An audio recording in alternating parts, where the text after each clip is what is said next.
El mensaje más fuerte rara vez llega a través de una sola declaración dramática. A veces llega, en cambio, a través de la simple yuxtaposición de dos decisiones tomadas casi simultáneamente, en partes enteramente distintas del mundo, por la misma autoridad central.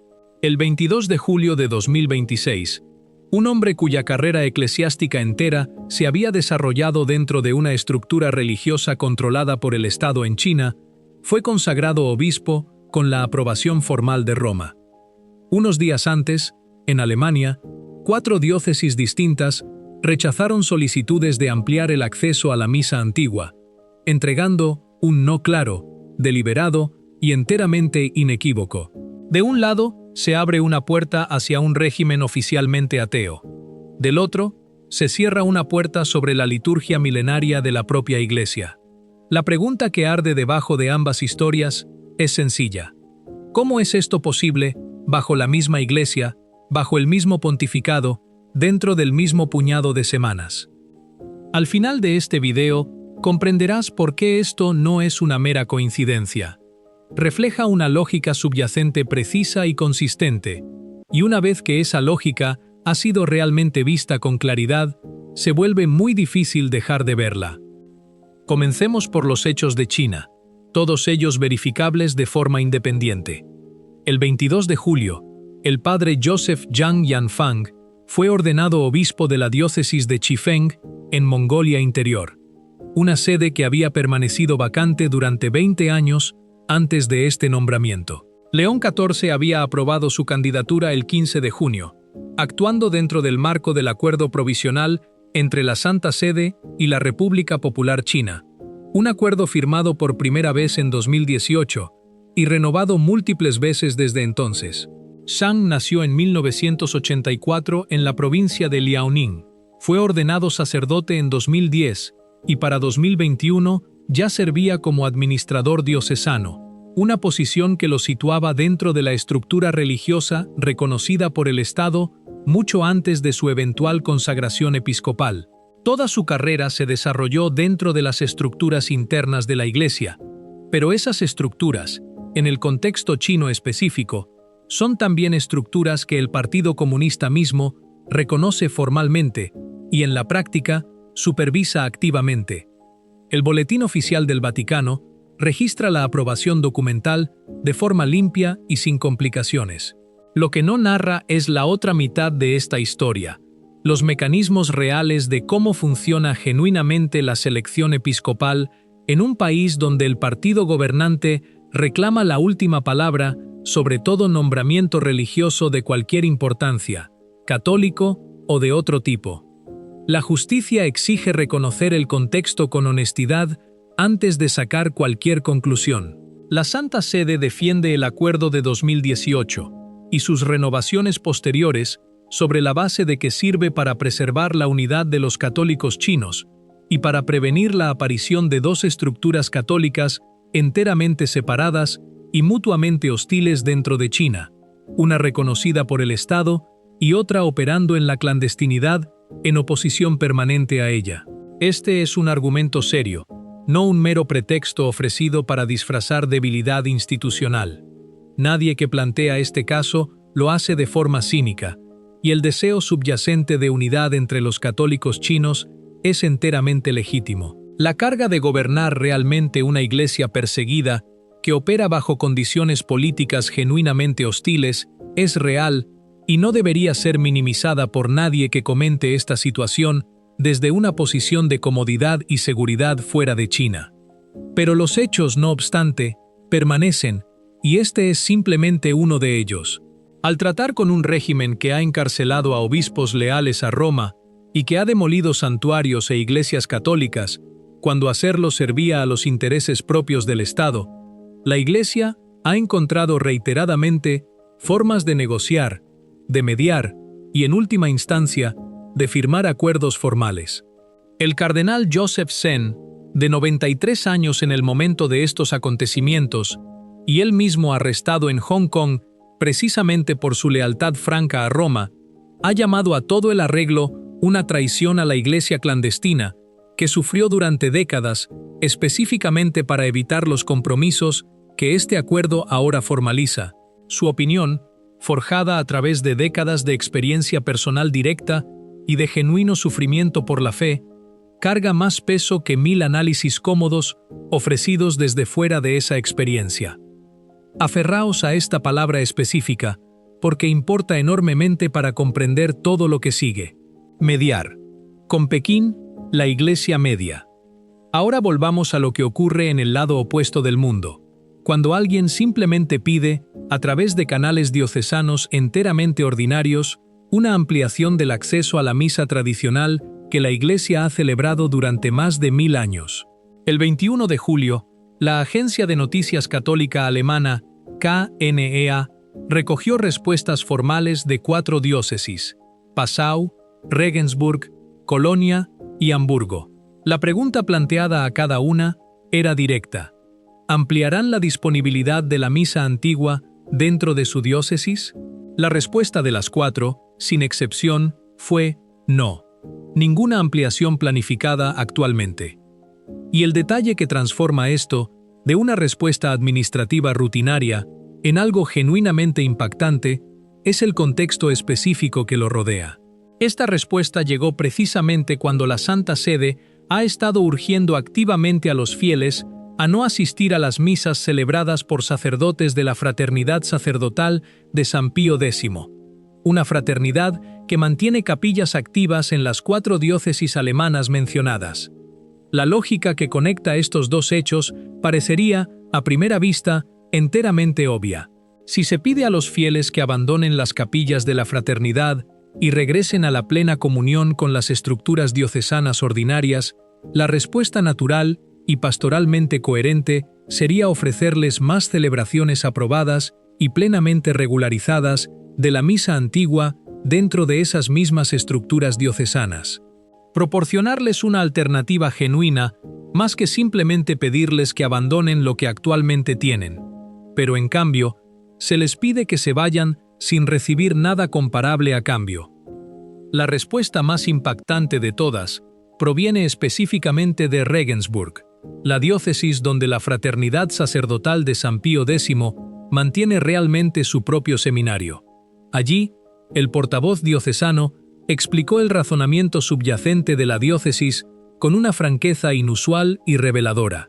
Ofrecer un número suficiente de misas en la forma antigua, explicó, funciona como una respuesta pastoral importante a lo que describió como la actividad misionera a veces agresiva de la Fraternidad Sacerdotal de San Pío X. Deténganse con cuidado en esa frase específica, porque merece un examen pleno y honesto más que un paso rápido hacia el siguiente punto.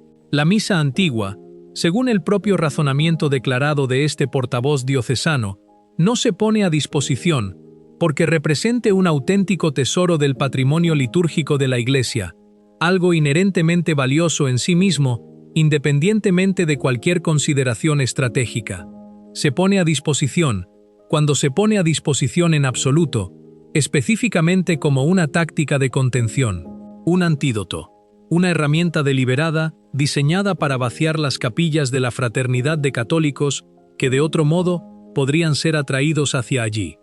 No se la ama por lo que realmente es, se la utiliza, de forma instrumental, por lo que puede lograr estratégicamente contra un rival institucional específico. Y cuando una herramienta de este tipo se juzga ya no suficientemente útil, o se juzga menos útil que alguna consideración competidora, puede dejarse de lado sin más vacilación ni arrepentimiento, precisamente porque nunca se valoró por su valor intrínseco propio en primer lugar.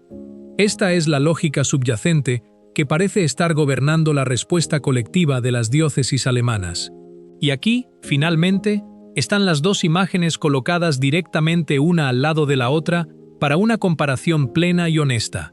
Con un régimen ateo que ha encarcelado a obispos católicos y demolido iglesias católicas, la Iglesia institucional media con paciencia, negocia con cuidado y, en última instancia, firma acuerdos formales. Con su propia liturgia de 1000 años, celebrada por santos y mártires a lo largo de cada siglo de su existencia, trata la solicitud de su disponibilidad ampliada como una amenaza que requiere una gestión y contención cuidadosas. Y aquí es donde llega la palabra que realmente explica todo el patrón, más que limitarse a describirlo: sinodalidad.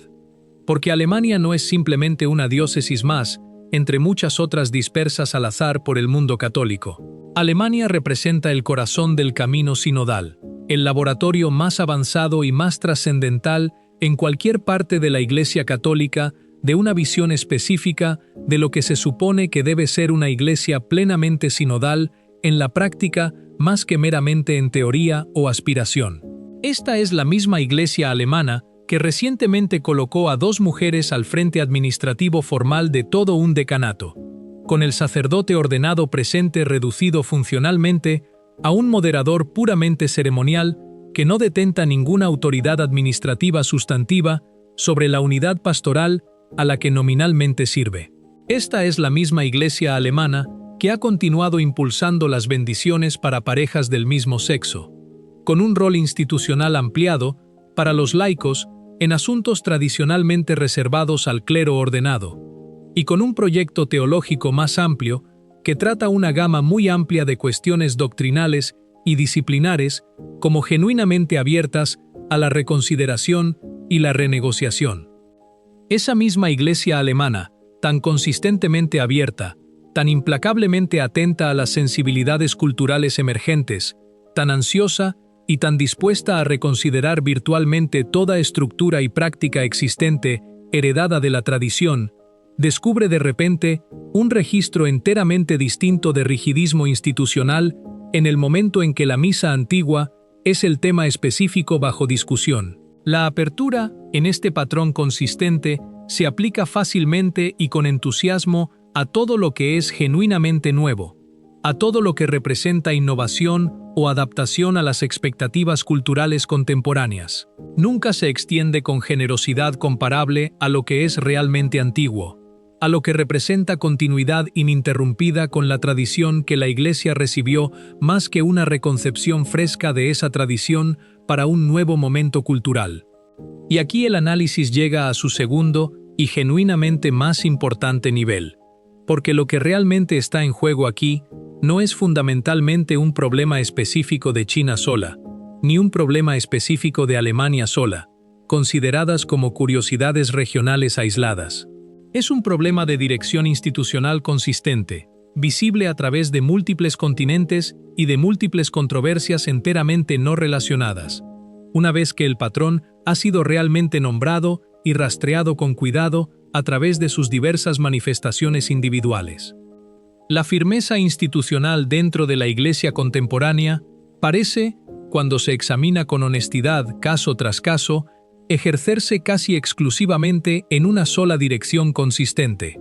La Iglesia se muestra notablemente flexible, paciente y acomodaticia hacia todo lo que es genuinamente nuevo, por muy doctrinalmente distante de la tradición recibida que esa novedad resulte ser, e incluso, en el caso específico de un régimen político ateo activamente hostil a la fe religiosa como tal, hacia lo que es genuinamente hostil a los intereses más profundos de la propia Iglesia y al bienestar de sus propios fieles perseguidos.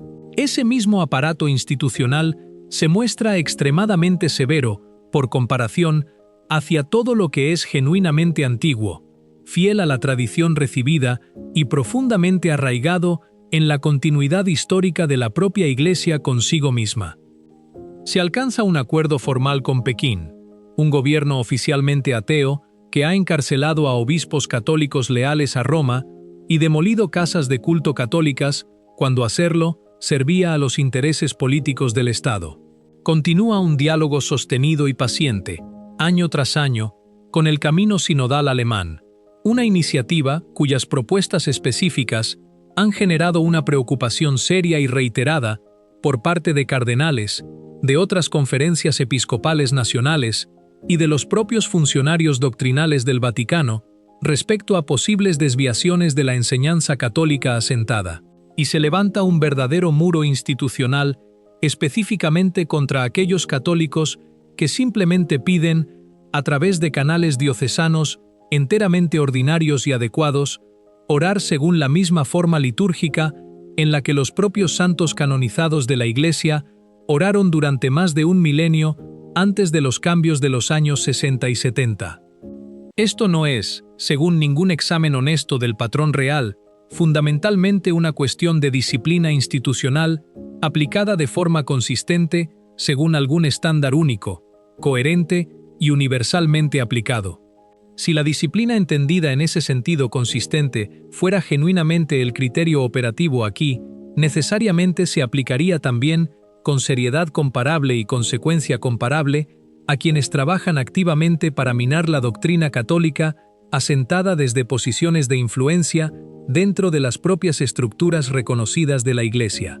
En cambio, como demuestra una encuesta honesta de estos casos recientes, la severidad disciplinar de este tipo específico cae casi exclusivamente, y casi sin excepción significativa, sobre los católicos tradicionalistas específicamente, mientras que desviaciones comparables o incluso más serias de la doctrina y la práctica recibidas en otras direcciones proceden en gran medida sin consecuencia institucional equivalente.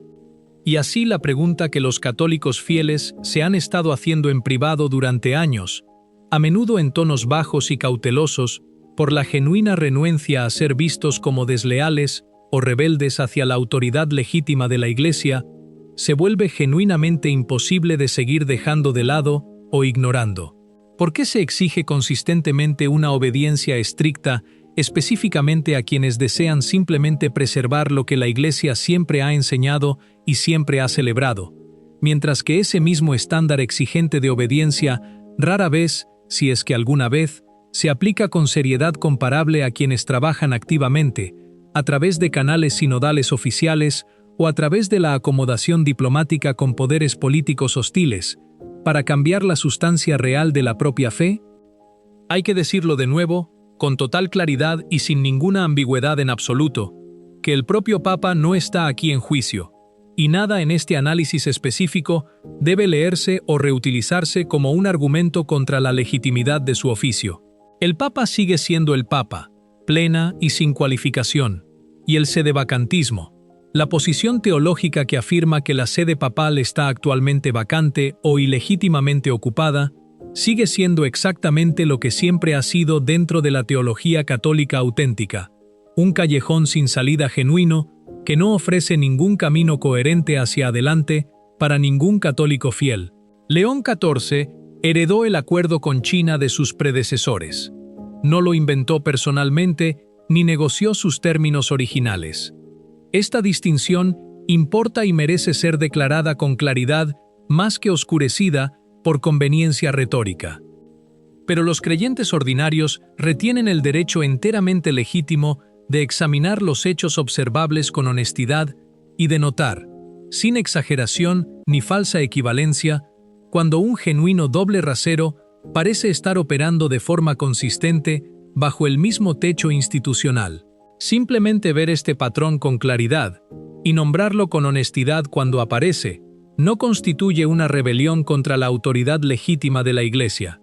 Constituye nada más que la madurez ordinaria que la fe adulta auténtica exige de cualquiera que tome en serio tanto a la Iglesia como a la verdad al mismo tiempo.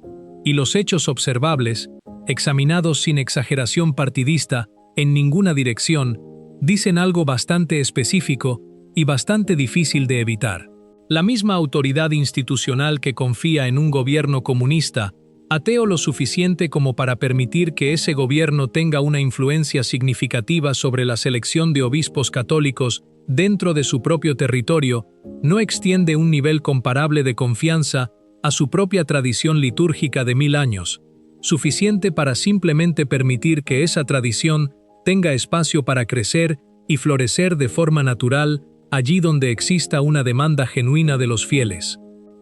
Esta es la misa de Padre Pío, la misa del cura de Ars, la misa de incontables mártires a lo largo de 2000 años de historia cristiana que murieron específicamente más que abandonar la fe que esta liturgia encarna y transmite intacta de una generación a la siguiente. No requiere ninguna justificación estratégica como mera táctica útil de contención dirigida contra algún competidor institucional rival. Se justifica a sí misma entera y suficientemente en sus propios términos, porque formó, a lo largo de 15 siglos, precisamente a los santos que la Iglesia Universal continúa venerando y presentando como modelos de santidad cristiana auténtica para cada generación posterior de creyentes.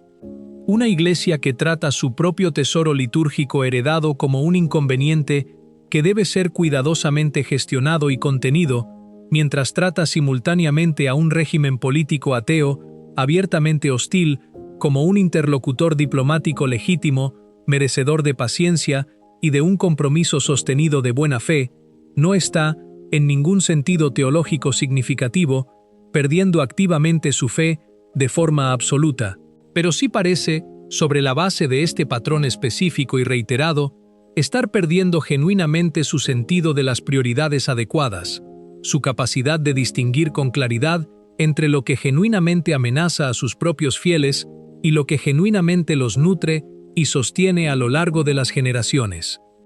Y la tradición auténtica, entendida correctamente dentro de la mente católica, más que caricaturizada por sus críticos o por sus defensores más intemperantes, no responde a este patrón específico con ira ni con llamados a la ruptura y la separación de la unidad visible de la Iglesia. Ofrece algo considerablemente más valioso y más difícil de sostener a lo largo del tiempo: claridad. Recuerda a todo católico que preste una atención honesta a estos acontecimientos, que el criterio de gobierno adecuado para las decisiones de la Iglesia nunca ha sido legítimamente la conveniencia política ni la ventaja estratégica a corto plazo, sino la fidelidad sostenida a lo que realmente se ha recibido de Cristo a través de los apóstoles y se ha transmitido fielmente a lo largo de cada generación posterior, aplicada con genuina consistencia en todas y cada una de las direcciones y hacia todas y cada una de las cuestiones, más que invocada selectivamente solo cuando hacerlo resulta servir a algún otro interés institucional inmediato.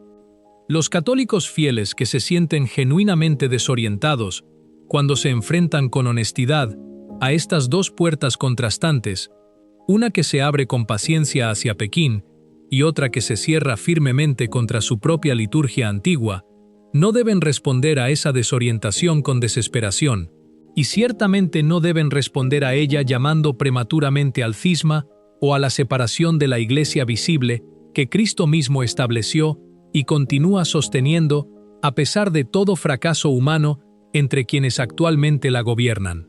La respuesta adecuada es, en cambio, permanecer fielmente dentro de la Iglesia, continuar orando con fervor y consistencia por quienes están confiados con su gobierno en todos los niveles, y continuar pidiendo, siempre con genuino respeto y sin amargura, la coherencia básica que actualmente parece faltar en cómo se están tomando realmente estas decisiones y cómo se explican a los fieles ordinarios que deben vivir con sus consecuencias prácticas. Porque esta casa, por muy atribulada y por muy inconsistente que su gobierno actual pueda parecer a veces genuinamente desde fuera mirando con honestidad la evidencia disponible, sigue siendo auténticamente nuestro hogar, el hogar que Cristo mismo estableció y prometió que nunca fallaría en última instancia, a pesar de todo fracaso humano que inevitablemente acompaña a cualquier institución gobernada por hombres falibles a lo largo de 2000 años de historia continua. Y es precisamente porque amamos genuinamente este hogar, más que limitarnos a tolerarlo por hábito o conveniencia, que no podemos pretender honestamente que estas dos puertas, el sí extendido tan fácilmente a Pekín y el no entregado tan firmemente a nuestra propia misa heredada, sean de algún modo equivalentes o moralmente indistinguibles la una de la otra. No son equivalentes. Y nombrar esa diferencia con honestidad, sin exagerarla, hasta convertirla en un argumento a favor del cisma, ni minimizarla hasta el silencio cómodo, es precisamente lo que el amor fiel a la Iglesia realmente nos exige en este momento específico y genuinamente difícil de su larga historia. ¿Qué opinas tú? Deja un comentario abajo. Amén. Que Dios te bendiga.